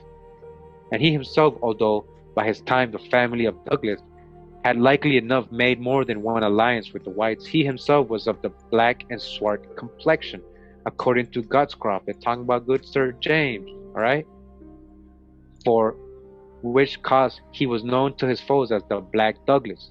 Thus, although his high birth and all the chivalrous qualities attributed to him by Barbour rendered him a splendid specimen of brave and courteous gentleman, and although he died in battle with the Saracens of Spain, he was actually in some degree a Moor or Saracen himself, in some degree, and meaning he was dark-skinned, and farther this Moorish, with parentheses, blood must have run in his veins. Of the chiefs of his house, for fully a century after his death, for the Black Douglases, or those of Liddesdale, retained the headship of their clan until the year 1455, when they were overthrown. The Black Douglases were overthrown? When? 1455. Who? The Black Douglases were overthrown in the year 1455, and their estates forfeited in favor of the younger and rival branch of Angus, and it became a saying and allusion to the complexion of the two races that the Red Douglas had put down the Black. Right? Listen to that. More on more wars. The Battle of Bannockburn, then, was not won by Scots proper alone, but by a greatly mixed multitude. An Abyssinian? What you talking about, greatly mixed multitude? That's what Abyssinia means in etymology. Etymology of Abyssinia means a great mixed multitude. Alone. If you don't believe me, check it out right now. All right, etymology of Abyssinia, a great mixed multitude. So again, the Battle of Bannockburn then was not won by Scots proper alone, but by a greatly mixed multitude, of which they formed a part. Many of the leaders were no doubt Scots, although the more distinguished were chiefly non-Scottish, although the none among them of whatever race excelled that famous Scot, the Black Douglas. It would be difficult to find a better example of the Scot proper, and accordingly it's worthwhile to look at him and his lineage a little more closely. He belonged to the oldest set of his clan, that known as the Black Douglases, a term which proves to be tautological when analyzed, since Douglas signifies the black swarthy man. All right, there's no going around the Douglas. All right, it's dark, black, swarthy, like, two ways. The origin is chowdy, but one tradition. All right, so I guess this is another one. So it says, for not only was the good Sir James known as the Black Douglas, the good Sir James was known as the Black Douglas, but also was his grandson a son of Archibald the Grim. So apparently was the 8th Earl of this line, who was killed at Stirling in the year 1452 by King James II. More than this, it seems very probable that Archibald the Grim, who has just been referred to, was really so called because he was Archibald the Black. This is actually stated by one writer, who says that on account of his swarthy complexion, he was commonly called the Grim, which statement brings to light an obsolete meaning of this adjective, a meaning which must only recently have passed out of use. According, we have 3 successive chiefs of this clan, and another in the following century, all styled the Black Douglas, or what is equal to that on account of their swarthy complexion. Swarthy complexion. Black Danish or other kindred stock. The 10th century king of Alba, who was known as the Niger or the Black. We got him yesterday, the Niger or the Black. Alban, we got him yesterday. The Black seems, however, to have been a Scot, and accordingly his swarthy complexion was quite in keeping with his supposed descent. From him it may be assumed those Marmors of Fife who came to bear the name of Macduff are also descended. They, at any rate, do not appear in history until shortly after the death of Dove, and as there does not seem to have been any other Dove or Black distinguished by that epithet at that time, and as the Macduffs come on the stage as men of high rank, it is reasonable to assume that Black, whose sons they were, was the celebrated Kenneth or Niger of the 10th century. In previous chapter, the physical characteristics of some of these islanders have already been glanced at. It was seen that Martin, writing more than a century ago, stated that the people of the island of Skye were for the most part black, and those of Judah were generally black of complexion, and the Aran Islanders were generally brown, and some of the black complexion. At least one native of the Isles of Versailles was black by nature, as well as by name, and the clan of MacGraw, though not at the time of Boswell, visited inhabitant the island, which had taken their name, contained among its members some of who were as black and wild in their appearance as any American savages whatever. What? Can we get a can we get a pull up right there? He said they were as black as what? As any American savage. You know who they were calling the savage in America? The Indians. So he's saying they were as black as the American Indians, as black and wild as the American Indians, these natives, these indigenous pigs or whatever they are in Scotland Yard. It says the 17th century was undoubtedly too near our own time to be an era in which a dynastic political movement also denoted a struggle between races. Although the historian must find it difficult to put down his finger on the exact date when racial feelings ceased to be an important factor in British politics, and it would be impossible to show that the wearers of the Lovelocks were mostly men of swarthy complexion. The Lovelocks, all right, was that wigs we were always talking about. It would be more logical, right? And it would be more logical, right, that these locks, that these curly-haired, pale-skinned people are actually swarthy people. All right, so I'm going to read from this book now. It's called Early Man in Britain and His Place in the Tertiary Period by W. Boyd Dawkins.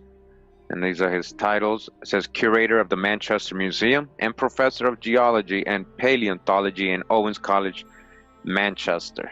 All right, this is from 1880. Page 315 of this book. It says here, the Basque of the present day might be expected from the many invasions they have undergone, by no means uniform, but the researches of Dr. Broca prove that the real Basque stock was small in stature, dark in complexion, with black hair and eyes, and with a long head. On page 316, it says here, regarding some skulls they're finding there in the caves, I believe in France and Spain. Their foreheads are high, broad, and expanded, and even flattened, often flattened, they say. It says human remains of this kind are met with in caves and tombs in Belgium, France, and Spain, under conditions which show that the tall race occupied those regions in the Neolithic age, and the occurrence of the two forms of skull, with all the intermediate varieties, in chambered tombs and sepulchral caves reveals the fact that the tall invader and the small dark inhabitant of France dwelt side by side in the same area.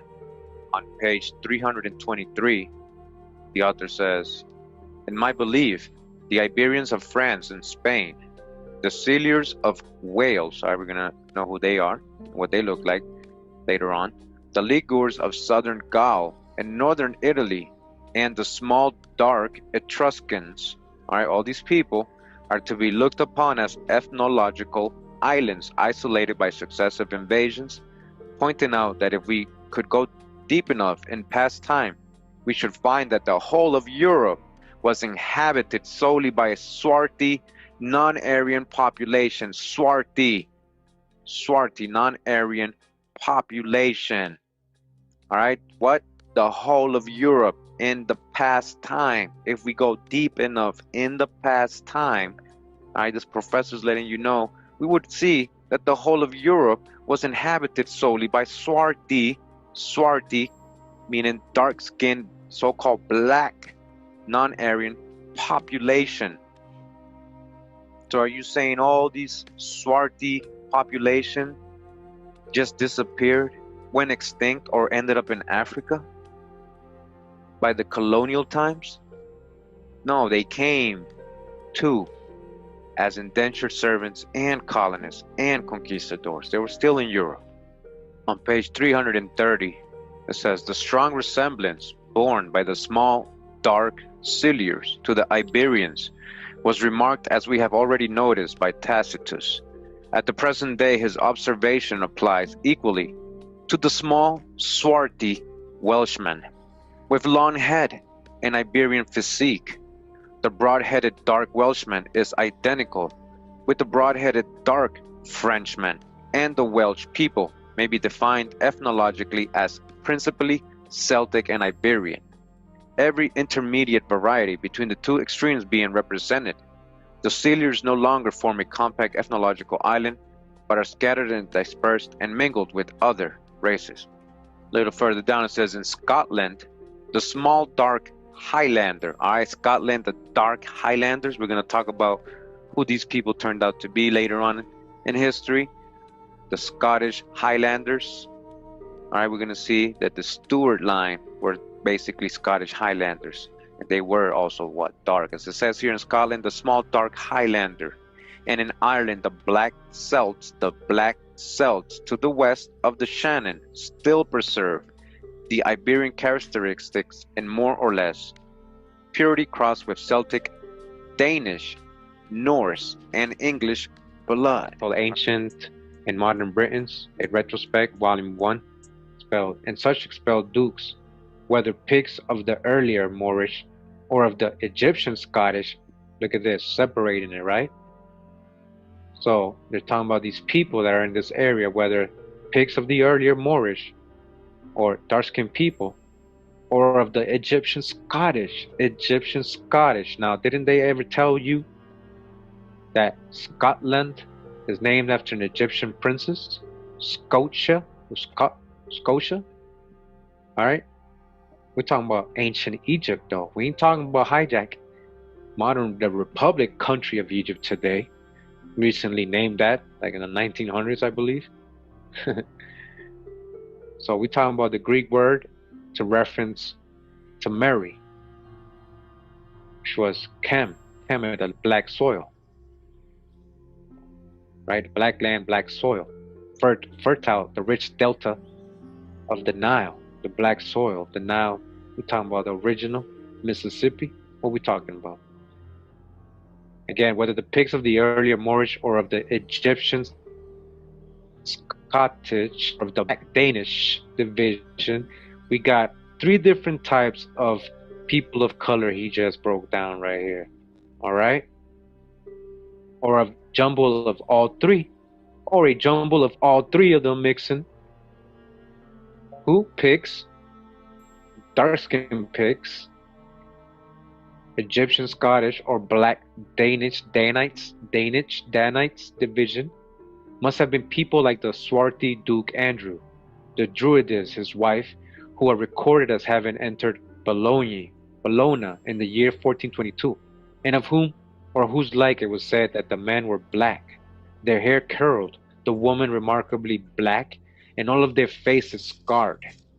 Duke Andrew's era was the beginning of the 15th century, while that of Mr. Skeen's Northumbrian dukes was about the 9th century.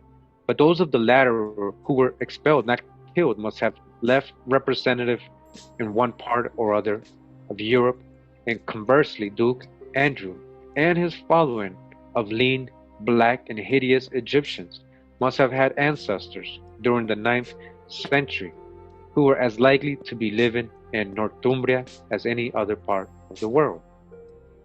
That's here the larger proportion of the ancient nobility of the southern and central parts of Great Britain were slaughtered in the latter parts of the 15th century, the period in which the swarthy Douglases and the Gordons of southern Scotland ceased to be formally recognized as landowners and nobles. If in any case of these cases, the vanquished survivors of this ancient nobility continued, in spite of defeat, to live after the fashion of their forefathers, then they continued to live as wandering, polygamous dukes, and at least in southern Scotland, their common dwellings were tents and turf-covered wigwams of the gypsies. Wigwams, tents and wigwams. These dukes, these nobility, ancient nobility wigwams. You hear what they're telling you? Between the Druids of the 1st century, who prognosticated by the aid of the planets on the understanding that she was to receive payment for her divination, and the Druids of the present day, who foretells by the same aids and on like basis there is great distance of time, but a racial connection is quite visible between them. The former were of the swarthy, curled-haired and painted race that is known as Silurian. The latter belonged to swarthy Sidevant, painted people, one division of which is described as curly-haired. And although the space that intervenes between these is very great, it can no doubt be filled up. The Druids of North British kinglets, who figured in the Columban episodes, belong to the 6th century. Those Druidesses of the Isles of Sina are said to have been burned at the stake by Conan, Duke of Bretagne, whose era was apparently medieval. And Mr. Barrow tells us that a celebrated Welsh, all right, and then continues, says the historical names for these people, so far as concerns the British Islands, have been assumed to be these: the painted Moors of Antiquarian Britain, known by such names as Silurians, and spoken as of Druids, all right, magicians, whose customs caused the nickname of blue skin. All right, blue skin, very important, blue skin, all these blue deities in blue skin, Smurfs, Papa Smurf, blue skin, they're representing what? Moors, or people of very dark complexion, or green men. The green man is also a dark man, to be applied to them by Caesar, also the Scots of ancient Scotia, or Ireland, who seem to have left the island for Great Britain at various periods beginning so early as the 4th century. Whatever may have been the various race combinations in Britain at and after the Norman conquest, the arrival of the Black Danes seems to mark the first important inroad of Asiatics. All right, the Black Danes brought in what? The Asiatics. If we look backwards from the 19th century, these people are remembered in Gaelic records as Black Lachlaners, Black Scandinavians, Dub Gals or Dub Genti, Black foreigners, or people, and also as Black Donars. Another account speaks of them as Dani or Cimbri, the Cimbri, and they are called Latronis, pirates or robbers. In the Gaelic tongue, they are remembered as Ostmen or Eastmen. They make their first appearance in the British Islands in the year 793 in an attack upon the island of Farney, and they are said to have overrun the Hebrides in the same year.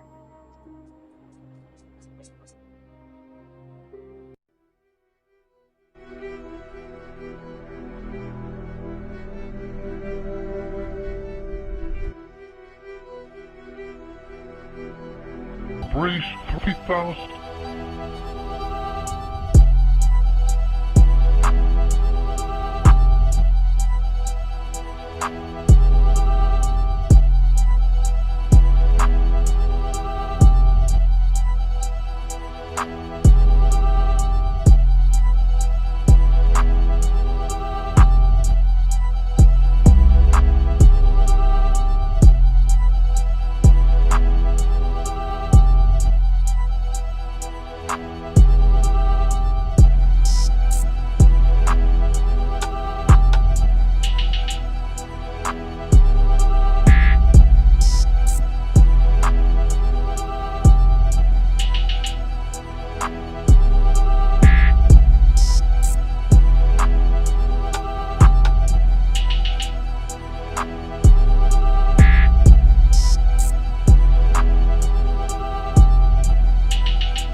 대박! 그거 알더러?